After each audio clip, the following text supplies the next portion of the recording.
Didn't take me long. I brought them in the room. I just forgot to. Oh, sorry. We're going to get a little bit, we're going to get a little up and close and personal on the bottom two channels. Why did you just close? There we go. My monitor just shut off. Hello, how are you?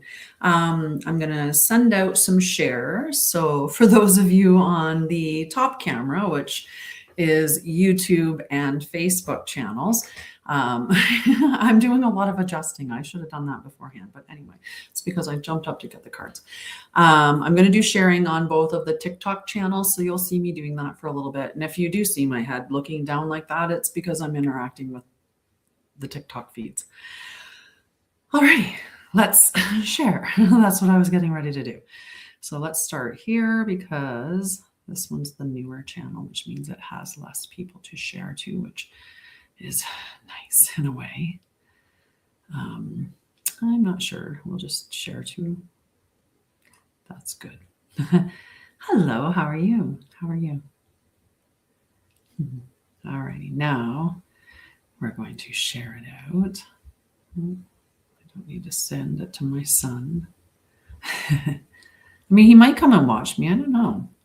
I don't think he is interested all that much in the celestial briefing, maybe. Yeah, unfortunately, my boys never really got into some of the stuff that I got into. I mean, they're aware of things because I talk very openly, but well, they definitely, you know, it wasn't like I had children who were in, you know, boys that were into tarot cards or anything like that. We like a lot of the other things that each other likes, though, like outdoors and stuff like that. All right. I think I have one more set to share to, and then we're going to just sit for a minute. I'm just going to sit and enjoy, and I have some hot tea. It might be way too hot tea, but hot tea. And I'm going to do the celestial, or I'm going to do the check-in with the cards. So I'm going to use the Ethereal Tarot deck that I created. And I'm going to do a collective check-in, a little reading. And then after we do the reading, we're going to consult the living sky. So you can track this on any live app.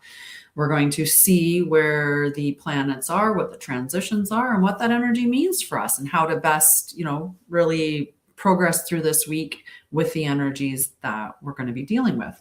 So that's what we're talking about here today. If that's something that interests you, awesome.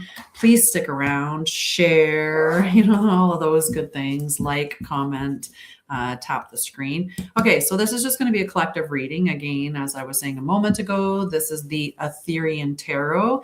It is a deck that I created. So if you...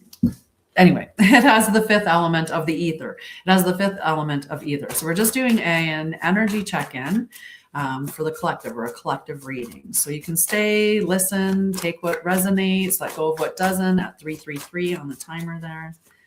All right. Can we get a good message for the collective? Whoa.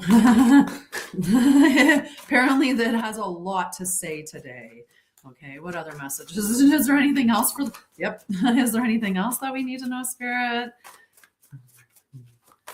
Oh, okay. All right, we're good. But I do have to pick up all the cards. We got some stuff in reverse. Got a lot of yellow and red, guys. Like, it's a very okay, yeah. It's almost a monotone reading. Is quite interesting. Okay, so let's see what all these cards are. I don't even have the okay, we got okay. All right, so that's all good. These are the stuff that's in the inverted position. So we're going to start with the stuff that's in reverse. So it's kind of like we're going to progress to the better space. Okay, so I'm going to wait. I'm going to wait for a minute. I'm just going to wait for a minute. We're turning 444 on the timer here. I'm going to give it a minute for those people that I've shared it out to show up. And I am going to give a little bit of love on the screen. I don't know if it helps or hinders, but you know what? I do. I do like my own live. I hope that you like your stuff, whatever you're doing and creating. I hope that you love it. I hope you're passionate about it. I hope it lights you up. All right, so we're just going to give it a minute or so, and then I'm going to proceed with the collective reading. I just shuffled and grabbed the cards. Hi, some random panda. How are you, love? Nice to have you here. Hi, Callie. Hello, guys. Hello, everybody. Hello, say where you're from. Okay, so we're going to do the check-in. We've got a couple of cards in the inverted position, so we're going to start with them, and then we're going to move through. We've got a lot of fire energy today, so let's see. Let's see. Apparently, I was tapping a little faster on that one. Okay, so the first card that I did note was the star card. Sorry, that's my writing on the back. Is the star card, and I'll show it up here so that you can see it nice and close, and then I'll bring it down here and over to that side so everybody can see it nicely, and then I'm going to pull it back. Okay, so the star, this is the guiding light, and it really represents hope and renewal and divine guidance. It's also alignment with your higher self. It's faith in the future, inspiration, and cosmic flow. It's a really positive card. So when it's in the reversed position, what that means is that the message is in an opposition in some way. So for the reversed position of this, there's some doubt. There's feeling disconnected from source potentially. Maybe you're having some creative or spiritual blockages, or you're struggling to trust the path, and maybe there's some resistance to healing. The star reminds you that you are not lost. You're exactly where you need to be. Keep following the light within you, and your path will unfold in ways more magical than you ever imagined. So this is twice because I did a collective or a timeless reading today. And in that timeless reading, it talked about someone was being resistant to healing. So if that's you, it doesn't have to be a terrible process, right? Just one step at a time, one breath at a time, one bite at a time. It's always just one moment at a time. You don't have to open up your entirety of trauma and delve into it all together. You just have to take one piece. So when you get triggered, take the opportunity to look at that one piece and say, why does this make me get so upset? Or why does this make me so mad? What is it about this that makes me that there's another hurt that's lying here? Where's the source of that hurt? What's the root cause of where that pain comes from or that anger comes from? Sometimes the anger is almost, I used to call it when I was working a lot in trauma, I used to talk about how that anger is oftentimes a Patronus, if you're familiar with Harry Potter, and you cast out that light that's to protect you. And that's what the anger is. The anger isn't necessarily anger at what's going on. It's anger at the child inside being hurt again and again. And that Patronus is defending it. So it's that very angry energy towards that. And so anyway, we're going to continue on. The second card that came out was the Eight of Air. This also came out in the reversed position. So the Eight of Air, this is illusion of restriction. When it's in the reverse, it means that we're going to be getting into mental clarity, that we are breaking free. We're starting to overcome fear. We're seeing the truth, and we're reclaiming our personal power. So whatever this doubt was, we're getting past it. We are getting the clarity to move past it. When the Eight of Air is in the upright position, this is when it's that whole where you trap yourself in your own mind. It serves a powerful reminder that freedom begins in the mind. The obstacles you face may not be as solid as they appear. Challenge them, shift your perspective, and step into your power. You are not totally trapped. You are ready to soar. You're not really trapped. You're not really trapped. There's a way out. There's a pathway. There for sure is. Okay. The other cards that we got was just a whole bunch of fire. So we're going to go on a step. We're going to step through these in one and after the other, and then we'll tackle the last card, which is the water card. All good things, all good things. All right. We have the Ace of Fire. The Ace of Fire is the divine spark. And when it's upright, and all these cards were upright, it's talking about divine inspiration, passionate new beginnings, a creative surge, personal power, fearlessness, and rapid movement forward. Okay. Once we become aligned, it's beautiful forward momentum, right? Things align to you because you are aligned. It's the frequency that you're putting out there. So the Ace of Fire is your invitation to embrace your divine spark and let it blaze into creation. Take the leap. You are ready to set the world aflame with your power. All right. So when we're looking at the aces of any suit, they have the potential of the entire suit within them. But we also got, following the Ace of Fire coming out, we have the Two of Fire coming out. So right back to back, 2 fire cards. And this one is the Visionary's Path. Upright, it talks about strategic planning, visionary leadership, collaboration, ambition, expansion, new partnerships, and the beginning of an exciting journey. So apparently we didn't just get the fire, we took the step. We started making moves. And I know I've been doing that. It'll be interesting to find out what the energy is of the celestial check-in, what the living sky is doing this week, because I'm sure that it's going to coincide, or it's going to, it's going to affirm what these cards are saying energetically. So the Two of Fire invites you to embrace the unknown, trust your instincts, and step boldly into your power. The fire is burning. Now is the time to act. And that's very powerful. Okay, so we stepped from the Ace of Fire to the Two of Fire, and we got one more fire that in this particular collective check-in. And the one that we've got this time is the Page of Fire. So we've got 2 new beginnings. We've got the new beginning from the Ace of Fire, and we have the new beginning from the Page of Fire. The Page is the first card in the royal suit. So this is a long-term thing, whereas the Ace of Fire could represent short-term because it's just the beginning. And it could be something that you're dealing with within the lower suit. But because we have the Page, now we're stepping into long-term. So the long-term, or the Page of Fire, it represents a spark of passion. And there's inspiration, enthusiasm, creativity, new opportunities, and a call to adventure. So that's some beautiful energy that we're getting from the Page of Fire. The Page of Fire is a reminder to trust the fire within. Take the leap, explore new possibilities, and let your passion lead the way. And just powerful, powerful, powerful.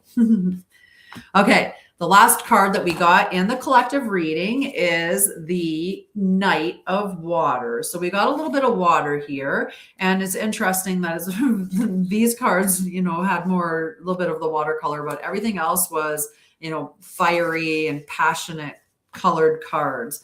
So the Knight of Water is passion, romance, with 2 passions. Look at this. Ooh, 2 passionate hearts coming together, maybe.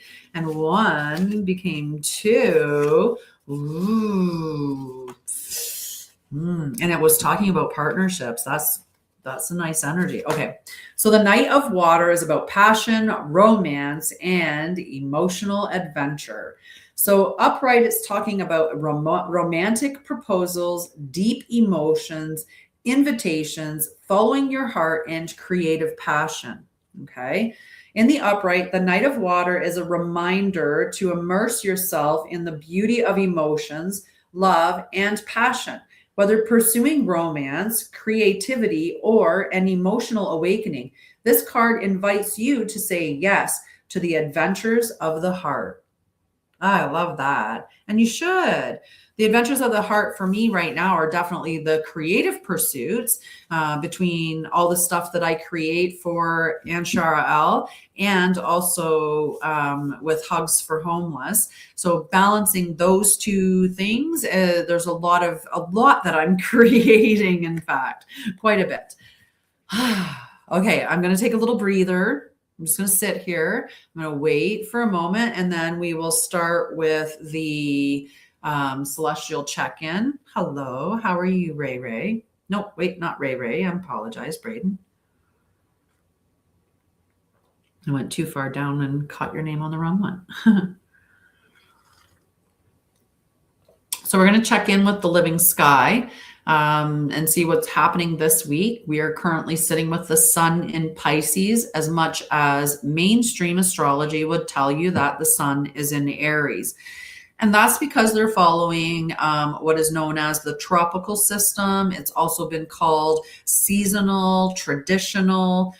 But with mainstream astrology, or tropical, the way that it is with the sky frozen 2,000 years ago, and where every season or every month at a certain point it changes to the next sign. The 13th sign was removed, and a bunch of things. So the way that I work is with the living sky. I just look at a sky app and see where the planets are, and I work with them in the signs that they're in. So right now, if you pull up a living sky app, or any app that has, or a sky tracker, there's Stellarium, things like that. The one that I like is theskylive.com on the internet, and I think they have an app as well. But when I go on there and I just check major solar system objects, and it tells me exactly where all the planets are, including the fact that the sun is in Pisces. It'll be in Pisces until April 18th, I believe, is when it transits finally into. Hi, love. How are you? How are you? When it transitions on the 18th into Aries. It's still in Pisces for now. How are you doing? I was thinking about the mod squad and the tribe, and oh man, we were building a bus. We had such a tribe. I miss my collective. And I'm definitely looking to rebuild a collective, but definitely a collective that's more aligned with, who I am now, for sure. Where I've gotten to with all the growth and learning and experience. Maybe one that's a little more balanced. That would be nice.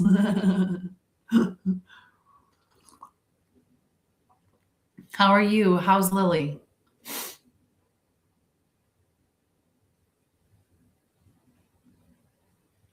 Yay! I'm so happy for you. I'm so, so happy for you. I'm totally just staring at the comments. Hi, guys. Hi, Natalie. Just talking to someone on Facebook who's just, she was someone who was, a dear friend indeed. Part of the mod squad, part of the mod quad, which was even, wow, all the days we'd sit around and hang out and we'd do the live, and then we'd hang out after the live, and oh my God, it's beautiful. But yes, I need to recreate that, and that's amazing. Lots and lots of love and blessings Lily's way, and your way as well, Melinda. I love you. I always wish the best for you. All righty, so let's do a little tappity tap tap tap on the live. I'll put my nice hot tea down and turn my heater on so it doesn't get cold while I'm chitty-chatting away. And we're going to check in on the planets and see where they are and what they're up to and how we're going to manage with the energies that they're in. And we'll talk about how to navigate this upcoming week. No fluff, no muff, no whatever. I don't even know. No funny stuff. Just straight how to work with it, right? No scare tactics, none of that. There's none of that here. Okay, we're all just very balanced. I can see it. You can see it, my love. You can really see it. So I'm putting the comments for Facebook and TikTok over on the secondary screen that I have. So if you see me looking like this, that's because I am looking at the comments over there. And if I'm looking down here, that means that I'm looking at TikToks. If I'm looking up here, then I'm looking at Facebook and YouTube. So yeah. All right. All righty, where was I here? We're going to start talking about the celestial check-in, and we're going to talk about the planets and all of that.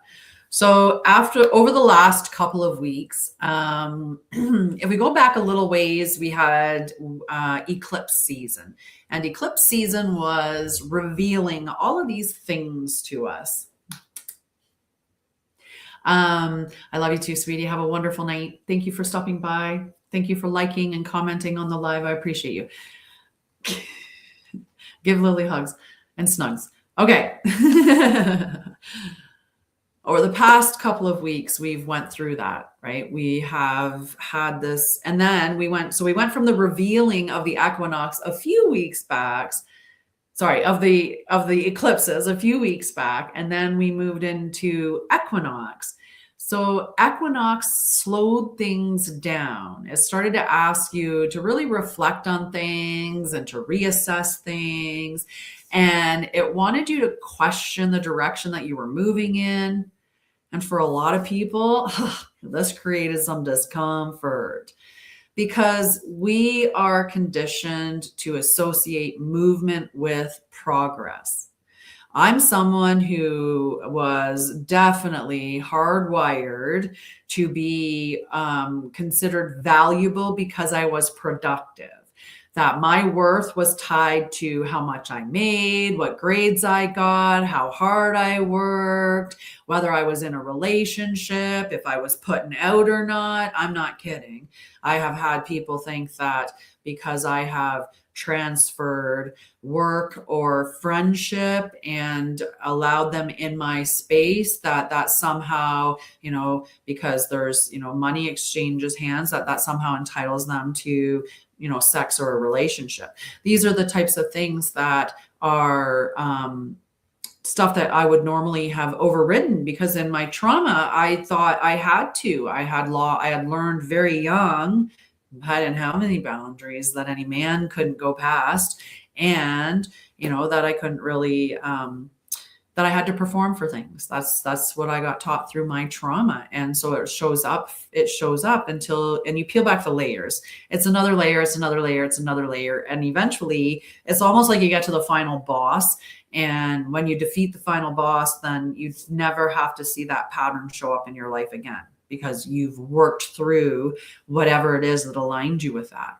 So when we're looking at that conditioned to associate movement with progress, there's a variety of reasons why we end up with that type of trauma. Not sexual abuse necessarily, but that is a big contributor to that type of trauma, because you learned you don't have boundaries.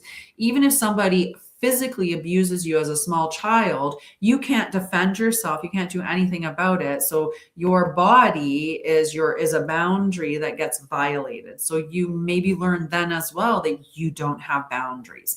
There's a lot of different ways that it happens. And a lot of us, through narcissistic parents or through society's conditioning, through expectations and things like that, we got conditioned to associate that we always have to be doing something. We have to be making something, creating something, doing something, getting money, hustle drive, going here, going there. Like, there's just this idea that we always have to be achieving something. It always has to be with a monetary value associated to it. And that's not the way that we're meant to operate. And it certainly does not help us in maintaining, alignment or flow, right? We oftentimes get pushed off track or out of alignment because we rush things too fast. And then something gets pushed out too soon, and it's not at the quality that you would have wanted, or the audience isn't ready for it, or you didn't prepare the field with all of the different things that you're going to do. Like, if in the future, I should have everything done before I even figure out what date I'm going to release anything, have it all completed. And then you can get all the marketing stuff ready, all that stuff ready, and then pick a launch date. have it all ready, maybe even set up already in a like a, you know, what are they called? Those auto content things. I have Metricool. I just can't remember what it's called, but it'll post your posts automatically. Like you can schedule them, a post scheduler, content scheduler. There we go. I got to it eventually. I think that deserves a sip of tea. And hello, love. Thank you for staying around and watching. I appreciate the taps. Okay, so what we want to do is take that time to reflect and to reassess and to question the direction we're moving in so we can get clear. And soon the energy is going to shift. It's coming. There's this subtle pull, right? Normally we get that launch in the beginning of spring, right? Where we hit equinox and we're like, let's go. But the sun has transitioned so much so that it was still in Pisces, and in Pisces for quite some time before we hit Aries season. And Aries season is a season that's like, let's go. Not Pisces. Pisces is reflection, contemplation, introspection, healing. It's beautiful energy. Plan with it, align with it, but it's not necessarily like, let's start running with that energy. All right. So now we are moving into that. And this is where timing matters, right? Because not all movement is aligned. And if you move too quickly, you may be moving with that stuff that's not even aligned with you in any way, shape, or form. So some movement, you need to wait until it's uncomfortable and you're like, yep, okay, this is definitely not aligned with me. I'm very aware of this. Some movement comes because you got really clear with it. And the difference between those two determines everything that follows. So do you think that when you get that discomfort, that's the movement that you want to be moving from, or do you want to wait until you're moving from clarity? Because sometimes the discomfort that I'm talking about isn't that you have to move out of your comfort zone.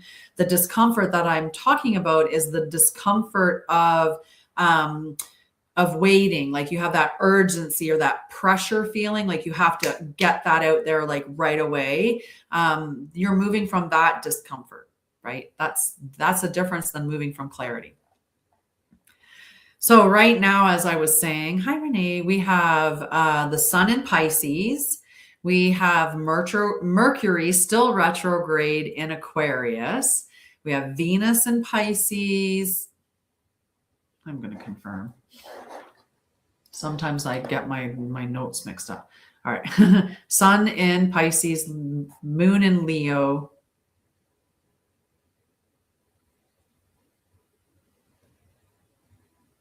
Oh, hang on. All right, so we got the sun in Pisces. We have the moon in Leo. Give me 1 second. I have to search because I have to go on my live site where I have my planets and stuff, because for some reason, my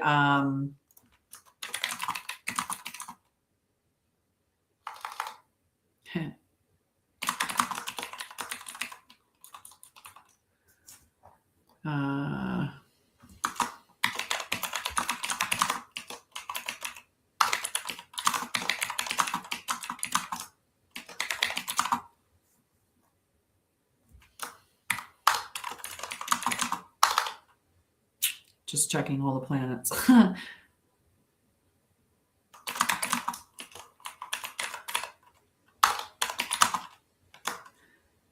It sounds like you're at a call center. Hi, can I take, or an online ordering system.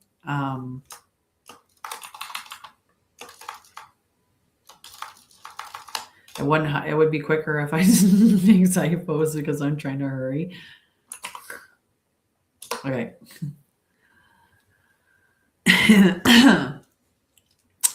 Alrighty, so we have my star app up, the live sky. I have a pin on everything.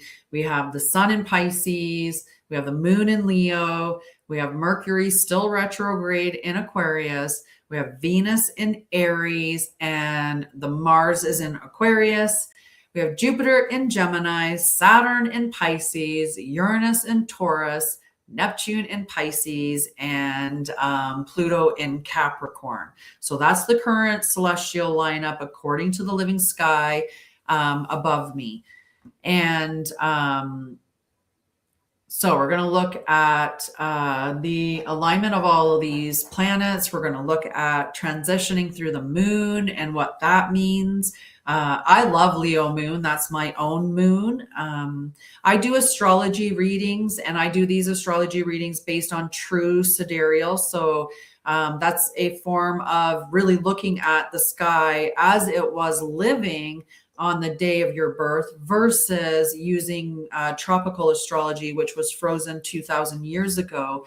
So it's telling you what the sky would have been like had you been born 2,000 years ago and where all the planets would have been, but it's not telling you where the planets actually were. And true sidereal also includes the 13th planet. And the way that I do readings is called Christic astrology. And the reason why I call it Christic astrology is because I've taken the distortions out of the signs and the planets and all of that stuff so that it's just aligned with the truth. There's no, I'm not trying, it's not about terrifying people, and it's certainly not just a personality test. It's much more about working with the energies that are around us. Okay, so Mercury retrograde in Aquarius, Venus in Aries, all of that stuff. The sun in Pisces, as I was saying, it's there until the 18th of April, whatever the next month is. So it's here until the 18th of April when it then becomes Aries season. So we're still in that contemplative space.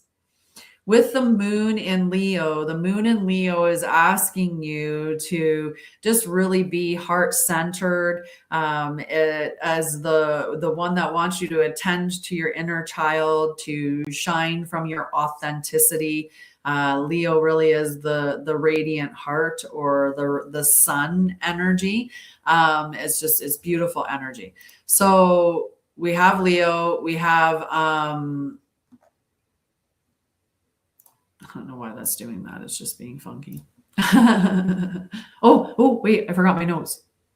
It wasn't just that. It was hi guys. All right. So we got the moon in. That's why I lost my notes, because I put the live map over top of it so I could go through the celestial roll call. But you know what? We're going to just make that screen a little smaller. I don't need the whole thing. Give me 1 second, guys, just so I can go through these planets. I don't want to lose. Okay, I think that'll be good. So after the moon is in Leo, where it's getting you to align with your authenticity, this is just that further alignment, aligning with that heart energy, aligning with what really matters to you, what's really true. This is doing it for you, not somebody else. Then we're going to move into Virgo, and the Virgo moon is going to ask us to refine things. It's going to ask us to refine our environment. Virgo, if you were in your Leo moon phase and the emotions that it's telling you is your heart really, really, really wants to run a marathon, then Virgo comes in and Virgo goes, okay, then for us to run a marathon, we're going to have a plan. We're going to have to start running. We're going to have to start looking at our diet. We're going to have to start, that's what Virgo energy is, because Virgo is not the perfectionist. Virgo is the master, the one that refines things until they get to that level of mastery. So it's a different type of energy than what we have been taught before, right? We've been taught that we've been taught differently, right? Like even with Leo's been given the energy of, that just arrogance, or thinking they're the center of attention, they're the showman. And when you look at the distortions that are built in mainstream astrology and you identify to that label, there's oftentimes people out there that think that they can just be that way because, well, my chart says so. I am Leo, so I can, or I'm, whatever, right? Like whatever it is. Aries, gets the moniker of being like easily angered and, maybe having some rage issues and being a hothead, being childish or immature. So it gives you the ability to say, well, I can be childish and immature because that's what my sign says. But that's not the true energy of Aries. Aries is initiatory. Aries is passionate, and then there's a lot of beautiful energy with it. All right. So we're going to talk about the moons and how they're going to progress through these. And we're going to talk a little bit about the other planets because I haven't talked about them in a while. So we're no longer in pure reflection. We are not in full momentum. Like I said, we're in that transition phase. And this is where people either move too quickly and create friction, or they hesitate and miss the opening. So aligned movement is not forced. Okay. It emerges when clarity and timing meet. Okay. So we want to wait for that energy. We want to wait for the alignment and then go. We don't want to rush too soon, and we don't want to wait for where we think it has to be perfect, or, there's a lot of other things that can drive us to wait too long. Fear of failure, fear of success, them in equal measures. Those could be the thing that causes you to put the brakes on when you should be jumping or leaping, right? Fear of being cast out of society because maybe the thing that you want to launch is something that other people are going to be like, that's lame. Why would you want to do that? Or we all know. I was out there with the woo-woo long before it was cool to be into spirituality, and back when people really looked at you differently. And I left nursing to come into this, so I was really given some wild looks back in the day. Alrighty, so we're going to talk about Venus in Pisces and what that means for us right now. Let me confirm. Venus is in Aries. Venus is in Aries. I'm confirming. Venus.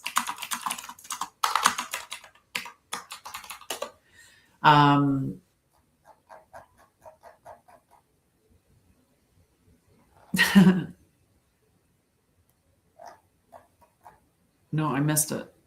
Wait, where'd it go?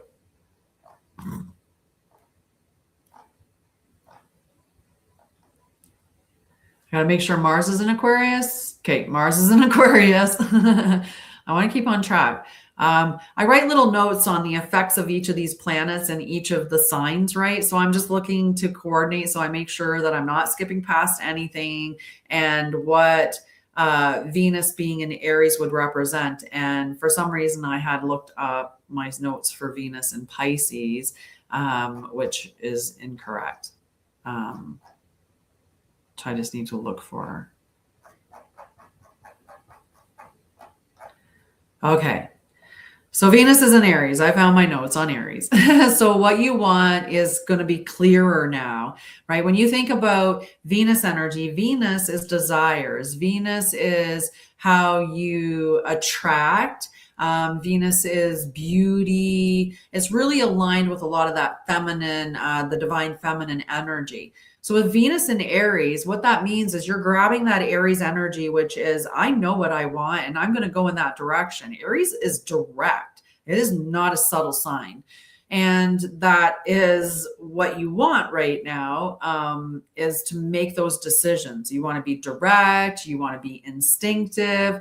And you're just going to know, it's like, I want this. I don't want that. This feels right. That doesn't.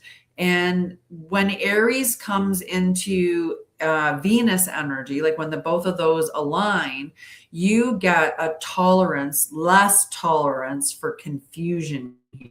You have less willingness to stay with anything that is not aligned with you. If it does not feel good, you want to get rid of it. And we should be discerning like that, right? A lot of times we make allowances for people and we keep people around who are just very hurtful for our hearts or our souls, or who aren't contributing, in a positive way for them to have as much access as they do. So there's less willingness. And when we're dealing with these things, though, when you have that less willingness to stay in something that's aligned, or less tolerance for confusion, that can feel uncomfortable. It doesn't necessarily show up in your body and arrive and just be like, yeah, I'm good with this, let's get, like, we're just moving on. Right? And you're just like, I mean, some of us are harsh like that. We can cut the cords pretty easy. But you do want to be working through that, allowing yourself the opportunity to move through any grief or any emotions that are coming up. Because Venus in Aries doesn't negotiate, right? It's just, we want the truth and we're going to move on it. But sometimes you might act too quickly. That's the hesitance. That's what we have to do, is we have to hold the reins with Aries. Because Aries makes decisions. I have Aries rising, makes decisions really quickly, and then is like, yep, okay, we're going to do this. And then it's off and running before it's even, and I don't know how many times I was like, I'm going to do this. And I was off and running and I created all these things. And, like I said, if I was to do it backwards now, I get everything prepared before the launch. And then when I go to launch it, I'm like, yep, here's everything all ready to go. Here's my whole pathway to launch, the 3 or 4 weeks of content and marketing, like all of that. I definitely learned in the grind of it all, as opposed to coming in fully loaded with how to run a business. But I think I've made a good business owner out of myself in the past 5 years. I've learned quite a bit that I could share, which is something to be proud of. I actually looked over all the things that I've created and the stuff that I have available, between 20 books that are published and everything else. And I was like, holy wow, there's a lot of stuff out there that I've created now. All right, so we got Mars in Aquarius, so we'll talk about that. And when we're looking at Mars in Aquarius, we're also going to loop that a little bit back to Venus, because that's thoughts and desires. And then we'll look at the moon, because then we can tie the emotions in. And these are 3 placements that are really good to check in on a daily basis to see what is the energy affecting the thought field, what is the energy affecting the desires, relationship, attraction field, and what is the energy that's affecting the emotional landscape. And this is going to apply to everybody, but in an individual way.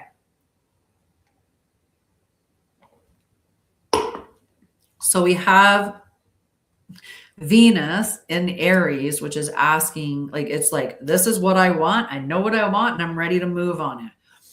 And Mars is saying, but does this make sense long term? Like, is this the best choice for your future? Is this aligned with where you're going? Right? It could be that Mars is at like that. I said Mars was the thought landscape. I was thinking Mercury. I apologize. Mars is your drive. Mars is your direction. That's the feminine of Venus and the masculine of Mars. Those two, the divine feminine and divine masculine that we're looking at right here. Sorry. I read Mars and thought Mercury and I went with it.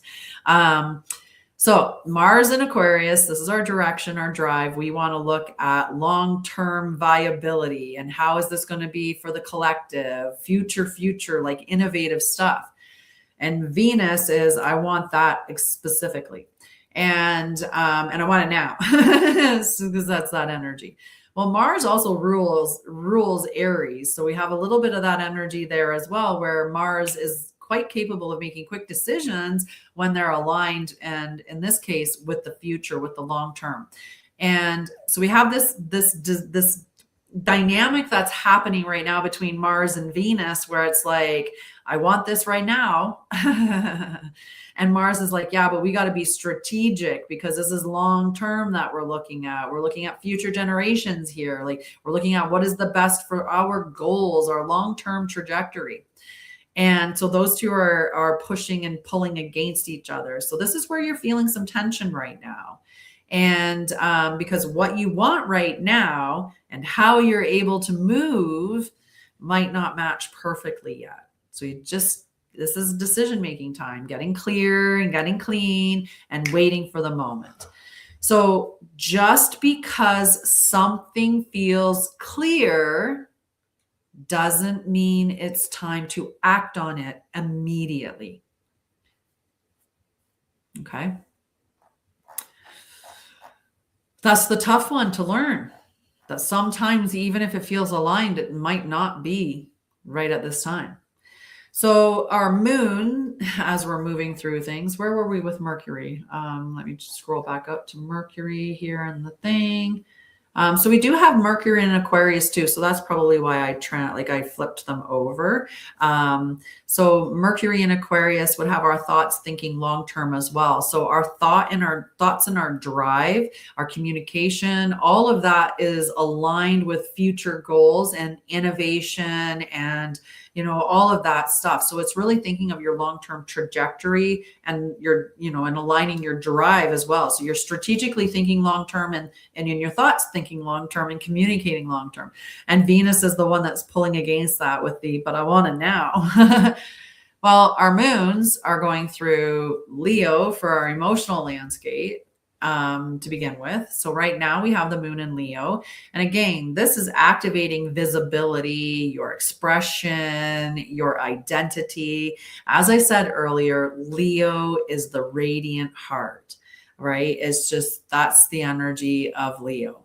This is where people feel the pull to be seen or to take action or even act and to take a step forward.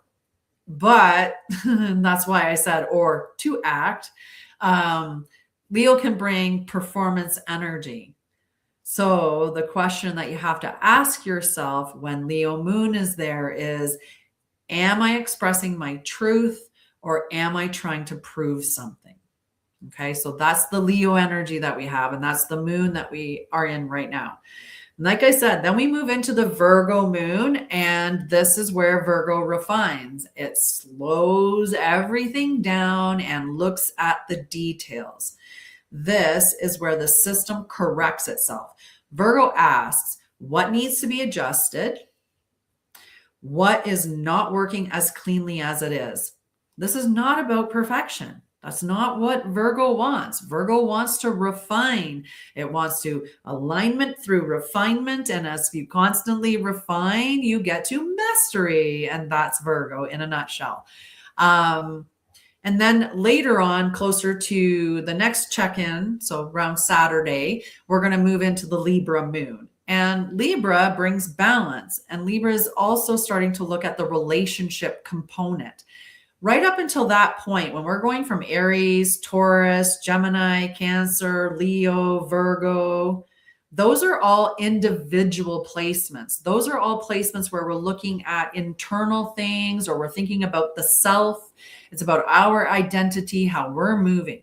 Once we get to Libra, the energy changes. And this is where we move into external things. Whether it's an external relationship, it's the whole revealing, like working with your shadow as an external part of you and going through death and rebirth. And then we start to worry about the collective and moving forward. It's getting a little warm. All right.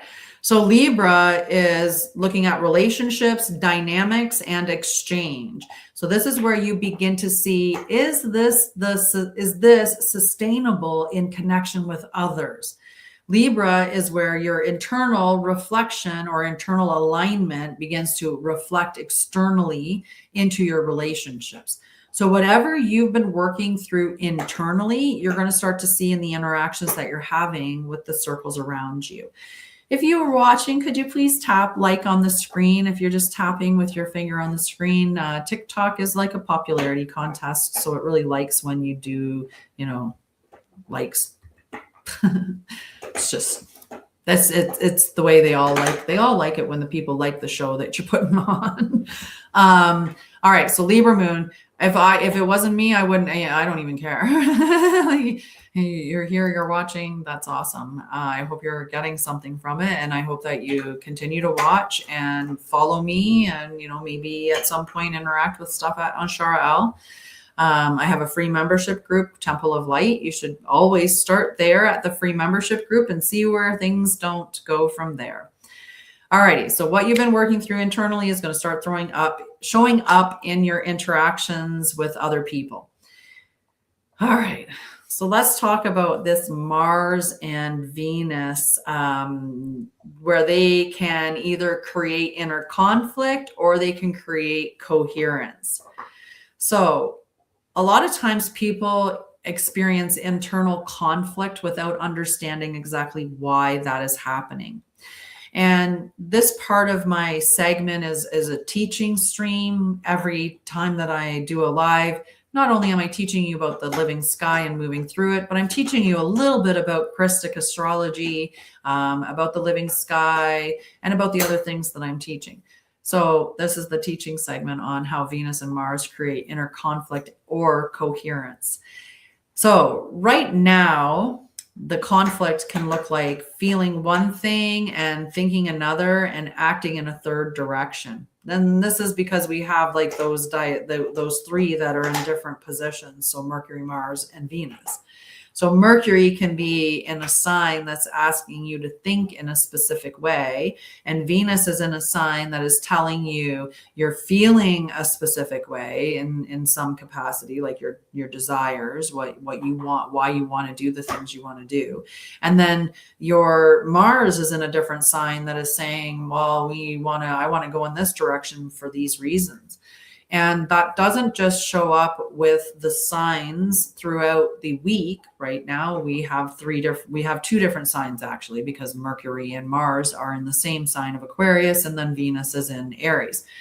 But if you look at your own natal chart, you might find that you have Mars in a different sign than you have Venus in, and that you have, you probably have multiple signs. And when that happens, when you have a bunch of different signs, while that gives you variety and that is what creates that uniqueness that is you, the fact that you have those things can create conflict within yourself that you're not even aware of.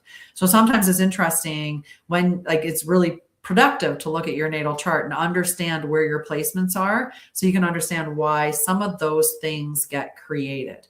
But again, I will remind you, if you do any other readings with me, it's under true sidereal, not tropical mainstream seasonal astrology. It's under the true sky. All right. So this can create that fragmentation though, right? When you have those three different things pulling in different directions. So when Venus feeling and Mars action comes into alignment, that's when things really shift, because you start moving cleanly, without resistance, without second guessing. So the question becomes, does what I feel match how I'm moving? And if not, then there's something to correct. And understanding how you naturally move or how you naturally process things, or the energies that are influencing you, are powerful ways to be able to navigate through that and, to work with these energies. So Mercury retrograde. And I've talked about this before because a lot of people put a lot of fear out there with Mercury retrograde.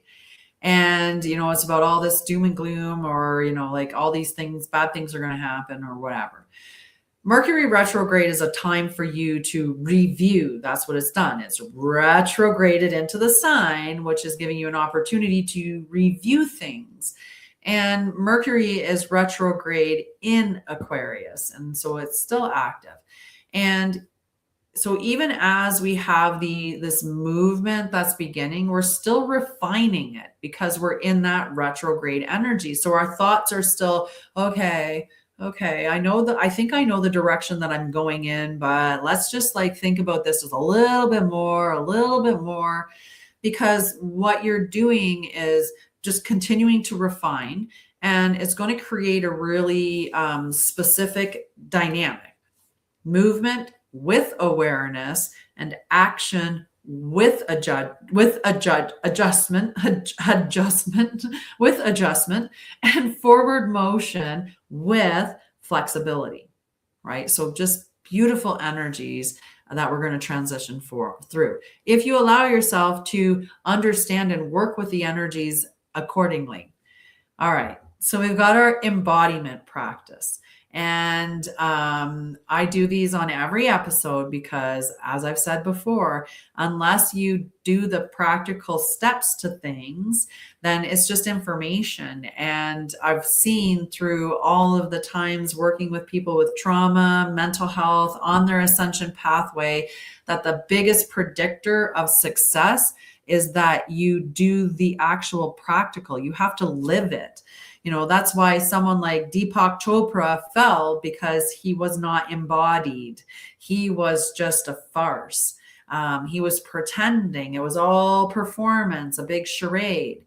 So without the embodiment portion, we run the risk of doing the same thing. So at Anshara'El, it's all about sovereignty and about embodied truth and living the way that we should, with integrity, in an alignment. Okay, I've done my puzzles on both TikToks. We're good now. Checked in on my comments. We're all good. So our embodiment practice today is going to be some questions.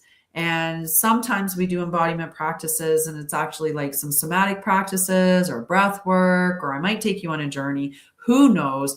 But today we're doing questions.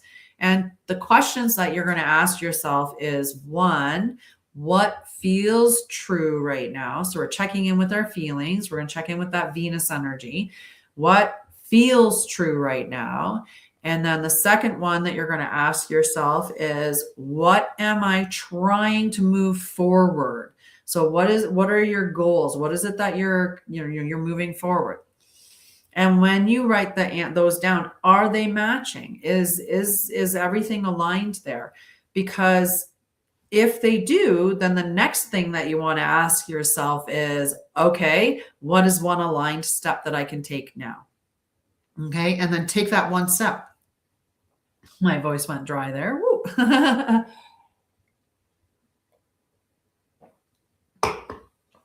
It's all about one step, one bite, one breath, one drink, right? It's just one thing to the next. We're always in the moment of now. There is no past and no future, right? The past is gone. It's just it's a memory now. It's in the field. It's, in the cloud. Right? And the future hasn't been created yet. It's in the imagination. It's in the it's in the infinite realm of possibility. The only thing that is now, in this moment. That's the only true reality that's happening. So, and you can do things to go back and change the past, to go to the future. You can alter these things, and you can. So, in this moment, in this now moment, what is the aligned thing for you, and what is one step that you can take forward in this moment? It's not all at once. It's not, people sometimes get afraid of starting a company because they think, well, I have to get out and I have to make millions of dollars. And they think about all the responsibilities of that. Oh, I'm going to have like all these I'm going to be responsible for all these people, be responsible for all this money. I'm going to da. And then they don't do anything. But you're not starting at 1 million. You're starting at one. Just one. All you have to do is just do it and keep doing it, right? And take one step, take one bite, take one action, and eventually it will unfold before you. You're always learning as you're going, and that's the beauty of it, right? That's the evolution process. It's like the spiral on a shell, the conch shell. I have a couple of those. Give me 1 second. I found some. They're very cool. I collect rocks. Who figured?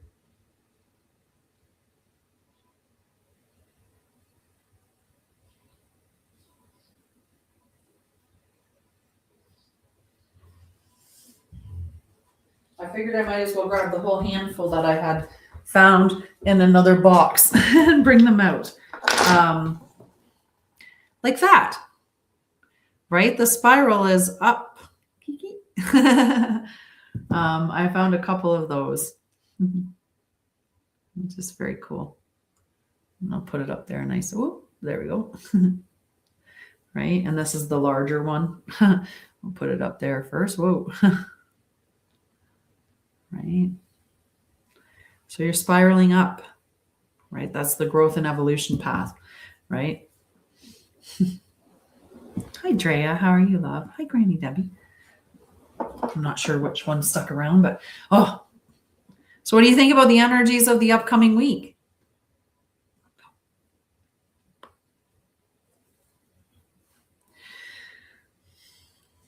I think it's going to be fantastic. I like to work with the energies of the week. So I went through and listed out all of the things that I have that I'm doing for both my nonprofit and my company. And I'm looking at all the stuff that I've created for my company and streamlining things and, looking at better entry pathways and stuff like that. So by the time Virgo hits, which I should check and see when it is that Virgo hits the scene here. Let me go to the moon, see which date that is. The moon, and expand that screen for just a minute. We're on March 29th. Let's find it. And then we'll go to the date and we'll start moving it forward. So let's go 29th. So it's in Leo today. Yeah, today's the 29th. Still in Leo tomorrow. Goes into Virgo. Goes into Virgo March 31st at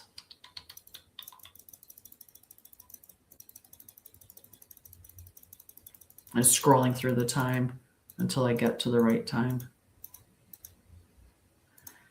At 11:13 a.m. my time. So whatever time yours is.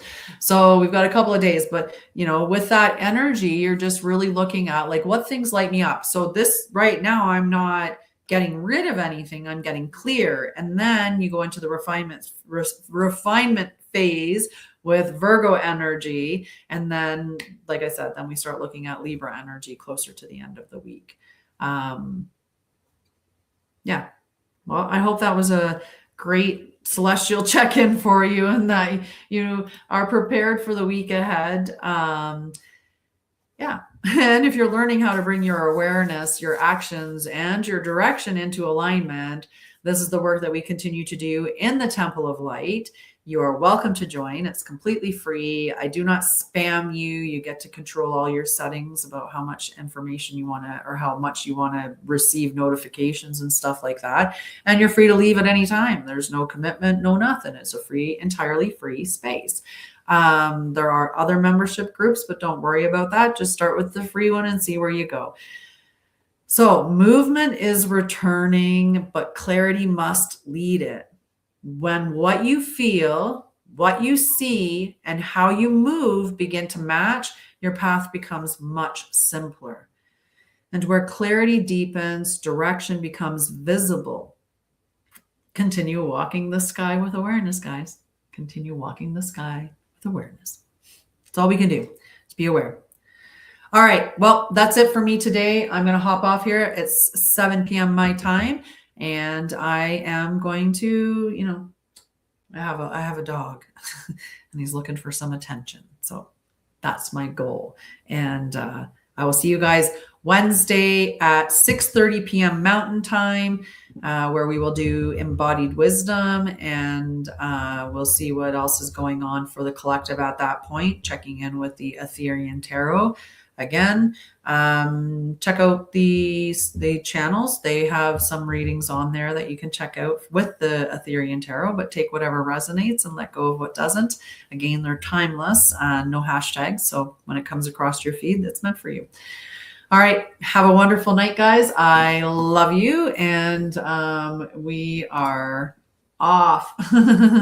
Bye. Have a great night. End that one, then end that one. You get to hear the music, and then end this